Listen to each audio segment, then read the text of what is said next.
we already talked Evans and Godwin down there as well too. Yeah. Hunter Henry was franchise tagged on the tight ends. Austin Hooper, who was a great tight end this year, finally broke out. Then had the injury with the Falcons. He's signing with the Browns, so they're moving on from Njoku. Okay, so they're Super Bowl bound then. We'll see. You still could have someone like Odell Beckham being on the trade market again.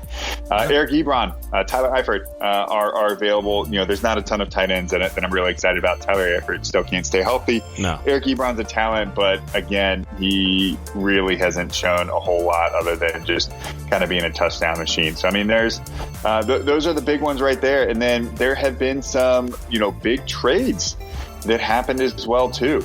Let's talk about Stephon Diggs. Cardinals, Texans. Let's start there. I thought that one was a big Texans. one. Yeah. So DeAndre Hopkins goes to Arizona along with a 4th-round draft pick, and then the Texans are getting David Johnson, a 2nd-round draft pick, and a 21 4th-round draft pick. Correct. Good deal? Yeah. Right? I don't think so. No? Okay. I don't think so. All right. Look, I understand that DeAndre Hopkins wanted a new contract. And I understand that maybe the Texans weren't really willing to pay him the money. But the Texans are a team that is eligible to play and win and get into the playoffs now. This was a bad move. You gave away your best receiver. You gave away an elite receiver for an aging old running back. Now, I get that there's a lot of good receivers in the draft this year, but as we even talk on that fantasy football episode, it takes 3 years for a wide receiver to really mature and come into the NFL. There are those outlying superstars, those Odell Beckham Jr.'s, but they're not every single year. It's not going to happen. It is taking a couple of years for these players to mature. And so I'm a little confused by the Texans deal here. Now, maybe it works out for them. I don't know. I'm not a huge fan of it. However, for the Arizona Cardinals, they clearly were ready to move on from David Johnson because they placed a transition tag on Kenyon Drake, who's great at the end of the year for them. Yep. They re-signed Larry Fitzgerald. He's going to stay there and finish his career with the Cardinals. DeAndre Hopkins comes in. I love what they did here. And then they had some other signings on the defensive side, Devin Kennard and Jordan Phillips. I really like that as well, too.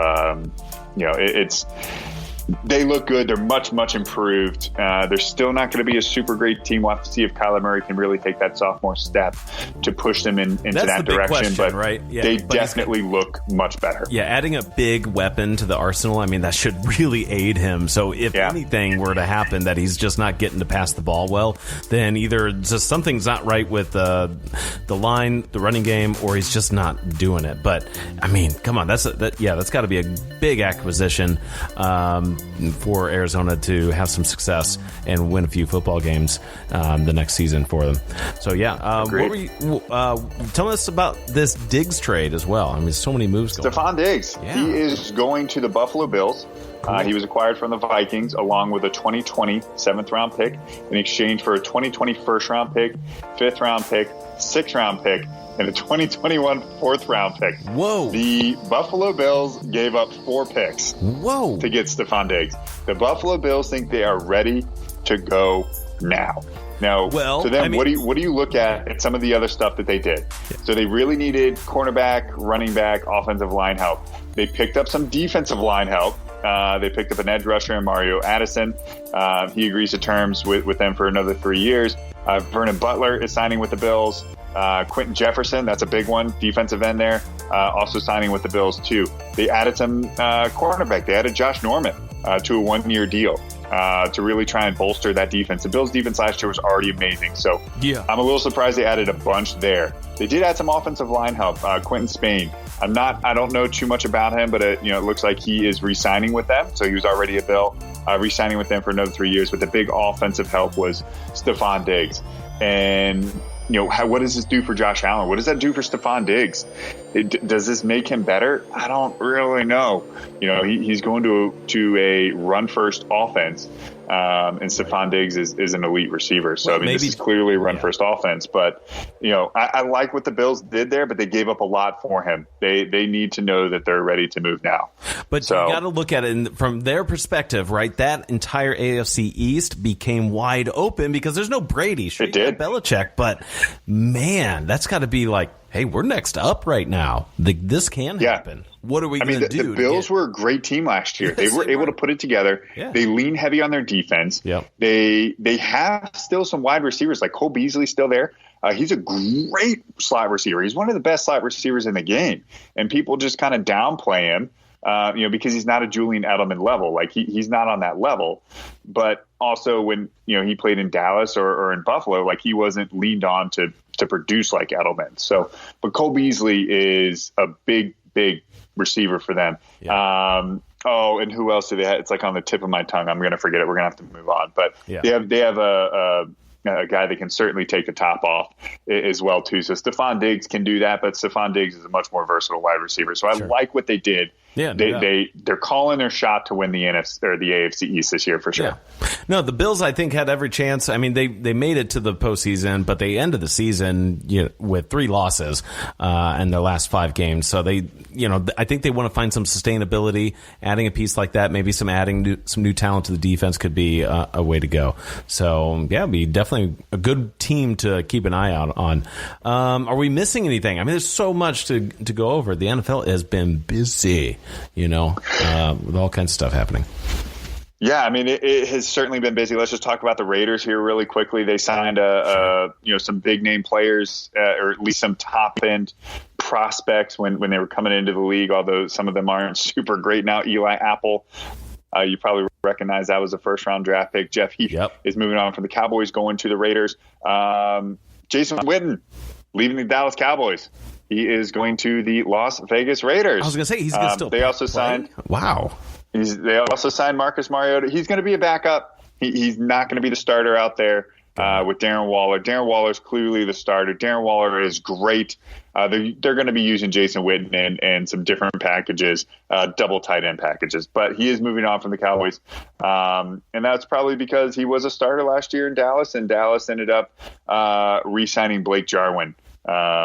Is their tight end. He's kind of an up and comer. So, kind of moving on from there. So we'll kind of have to see how they go. A big signing for the Dolphins. The Dolphins had a good end of the season last year. They landed Byron Jones, the top cornerback prospect, leaving Dallas, signing for 5 years and $82 million down there in Miami. So, big move on, big loss for Dallas, big gain for the Miami Dolphins right there as well too. So a couple of things to note. Obviously, we talked about Drew Brees resigning, but Taysom Hill is staying, or at least it looks like he's going to stay because he's going to be a first-round tender as a restricted free agent. So they put a first-round draft pick tag on Taysom Hill. So if someone wants him, they can sign him, but they got to give up their first-round draft pick. So I don't anticipate that going to be the case for them right there as well too. So, and the other thing, I don't think I can find anything else necessarily out there. Tennessee Titans. Let's talk about them really quickly. So they did franchise tag Derrick Henry. They signed Vic Beasley away from the Atlanta Falcons, who is an incredible edge rusher / linebacker, depending on the system. And they re-signed Ryan Tannehill. The Titans are ready to go, and I think that they're going to try and make a run at this as well too. Well, that was so another we'll have team. To see. Yeah, that was another team last season, much like Buffalo, that just like they were a few pieces away, or they could have. I mean, and that was the Cinderella team as well in the postseason. They could have done a lot. It wouldn't have really surprised people had they perhaps, well, I mean, they surprised, I think, enough people by getting to the championship game, but and beating New England. However, they just looked ready. They won it. They're hungry. So it's good to see. Jadeveon Clowney going on defense. I mean, just want to point that out there. Free agent. I don't know if we met. He is projected to be still the top free agent still out there on the market. Some other big, Melvin Gordon we talked about as well too. He's going to be on the market. He has played well, statistic wise, but he's kind of struggled to really kind of find his own. And after last year, we'll kind of see where he lands. But he's certainly still going to be a top end player that's still out there on the market. So I would certainly look for him as well too. We talked about a lot of the quarterbacks as well.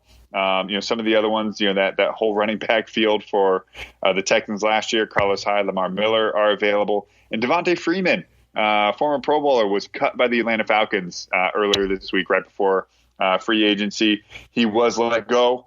So he is going to be available as well, too, although the last 2 years he has really, really struggled to find himself. So he is probably going to be a backup wherever he goes, but he should be a solid running back, with less load. So we'll have to see. All right. Well, that was a lot to talk about the NFL. That's some really interesting stuff to happen, because the next time we're seeing any football games, we have a whole new makeup there on teams. Like you even mentioned, you fit in there the Las Vegas Raiders. I'm not sure I'm there yet, but once we start hearing it a little bit more, it's going to make sense. And those fans travel really well, so that's going to be fun to see. And I think is the new LA stadium going to be ready on time? I don't think it was supposed to be ready until 2021 anyway. 21. Okay. All right. So we got another season. So I think they still got time. If it was supposed to be ready this year, I have no idea. That'd be interesting. Okay. They've had quite a few setbacks and quite a few overages. It was supposed to be a $1 billion stadium. It's already up to $5 or $6 billion. That's not it. Yeah. That wouldn't happen. Not with Kroenke. way overshot it. So let's pull this into our Who You Got before we wrap this up here. Ty, we talked a whole lot about teams and trades and transitions and free agent signings. What team made the biggest difference to their roster? Who got better than any other team out there? Ooh, it's a really good one. I really do like. I got to side with you on the Cardinals winning out in their trade. They are going to win so much more than they did last season. They're just a better team now. They're going to come out as not this basement team and come ready to play, I think. They have a quarterback with now experience. They still have a run game. They got weapons on offense. They're gonna score some points. They're gonna hang in there with some teams in a not super tough NFC West. Yeah, I like that call a lot. I do think the Arizona Cardinals really made a huge step forward here. I'm going to go with the Buffalo Bills. We spent a lot of time talking about them. They spent a lot to get Stephon Diggs. That is a big time. Josh Brown, that's who it is. Man, I knew it would come to me. Josh Brown for the Buffalo Bills. Finally got it. We're coming full circle, guys.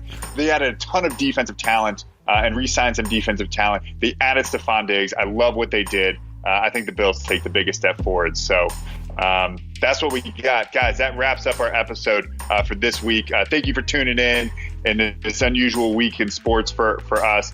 Please like, subscribe, share, and we'll see you guys next time. Yeah, and hit us up on the socials, though. If you find us on Facebook, you can post your own sports thoughts, comments, or including one thing I would like to see is of all the sports that we have out right now, which one would you like to see come back? NBA, MLB, or NHL, or MLS, any of those. So we'd be interested to hear that. And shout out to us, and everyone be well, be safe, and we'll talk to you later. Thanks for tuning in to Average Sports with Average Guys. Don't forget to like, subscribe, share, tell your friends, and we'll see y'all next time.